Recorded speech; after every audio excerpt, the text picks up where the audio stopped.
Assalamualaikum warahmatullahi wabarakatuh dan selamat pagi semuanya. Baiklah, bertemu lagi bersama saya Ibu Aulia Esos, guru kelas 11 yang membawakan mata pelajaran perawatan dan pelayanan lansia. Meskipun beberapa hari yang lalu kita sudah bertemu di Google Meet ya. Pada pertemuan pertama kita membahas tentang pengertian lanjut usia. Materinya juga sudah Ibu berikan kepada kalian melalui Google Classroom ataupun melalui grup WhatsApp kita ya. Baiklah, kita lihat ciri-ciri lanjut usia. Mungkin di sekitaran kita atau di rumah kita atau keluarga kita, tetangga kita banyak yang sudah memasuki usia lanjut ya. Dari pengertian yang sudah kita bahas pada pertemuan sebelumnya, kita lihat ciri-ciri lanjut usia dari aspek fisik ya. Lansia itu fisik itu secara kita bisa melihatnya langsung. Ini fisik kita. Mata adalah fisik, rambut adalah fisik ya.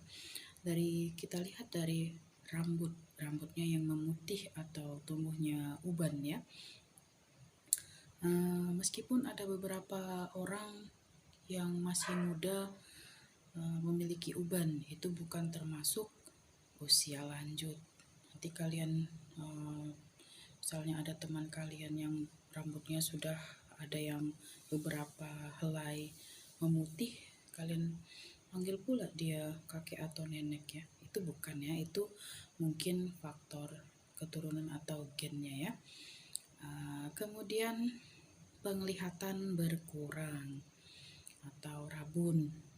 Kadang kita sudah datang, kita panggil nek atau kek, dia tidak tanda dengan kita atau membutuhkan kacamata dulu dia baru bisa melihat atau menandai kita ya, mengenal kita. Selanjutnya pendengaran mulai menurun atau peka ya. Kita harus ngomong kuat-kuat baru dia dengar. Kadang kalau orang lihatnya terkadang kelihatan tidak sopan ya, tapi memang harus dengan cara yang kuat agar dia bisa dengar.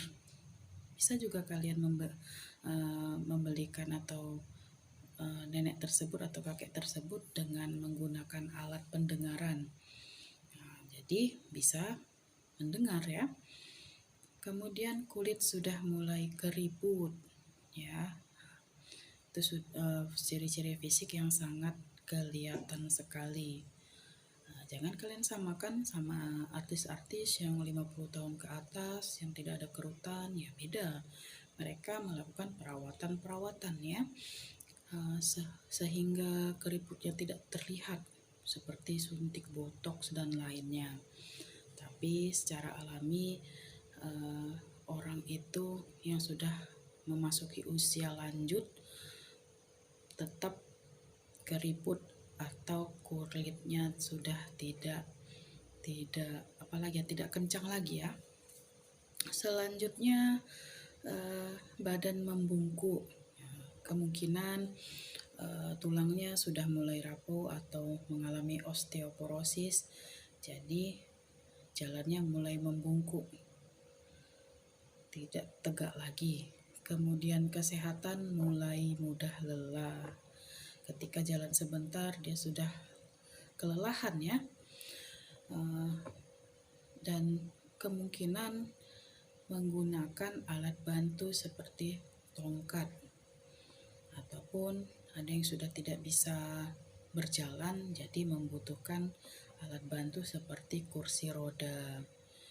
Selanjutnya dari segi aspek psikologi, lansia mudah tersinggung atau merasa didiskriminasi atau merasa tidak diperdulikan, tidak diperhatikan ya. Terkadang kita sedang bercerita sama orang tua kita atau adik atau kakak ya, kemudian nenek atau kakek kita ini tidak mendengar ya. dia merasa digosipin. Kadang dia datang, kalian ceritain aku ya, padahal tidak. Jadi mudah tersinggung, kemudian mudah ngambek atau merajuk, tiba-tiba menangis sendiri, seperti anak-anak ya. Selanjutnya emosional ya, emosional mudah marah atau melampiaskan kekesalannya. Ada juga yang melempar barang ya. Selanjutnya pikun, ingatan mulai berkurang.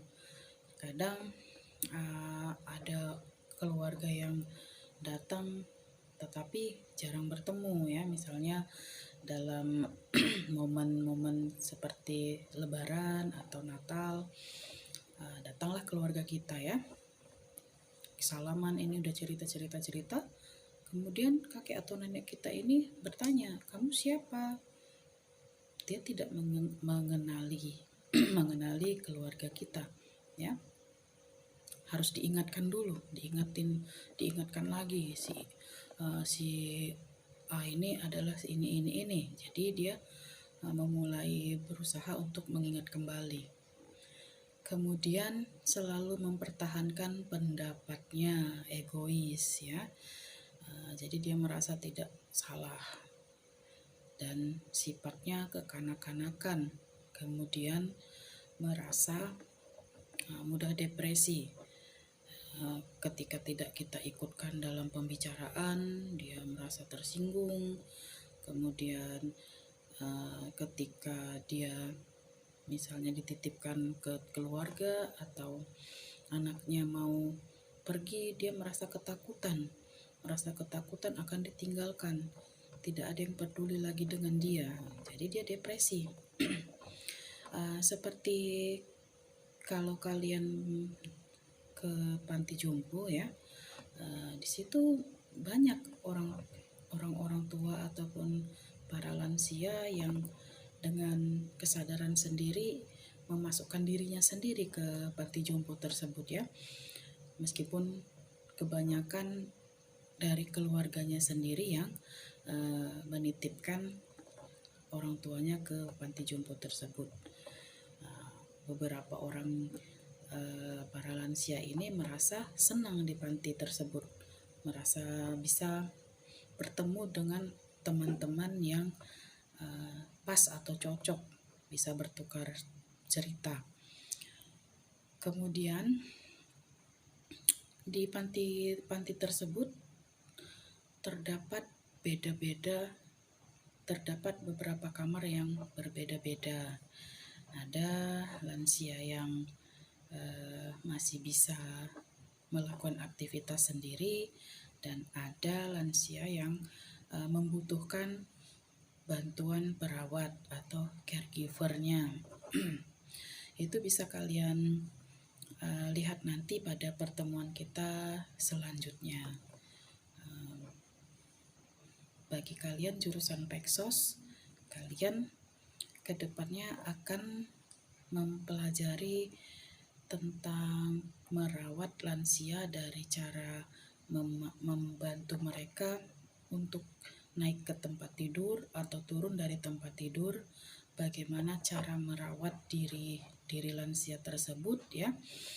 Itu nanti kita bertemu di semester depan dengan materi yang Ibu sebutkan.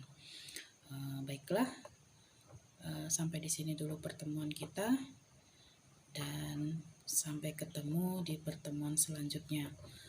Assalamualaikum warahmatullahi wabarakatuh, dan selamat pagi semuanya. I guess I'm just a playdate to you.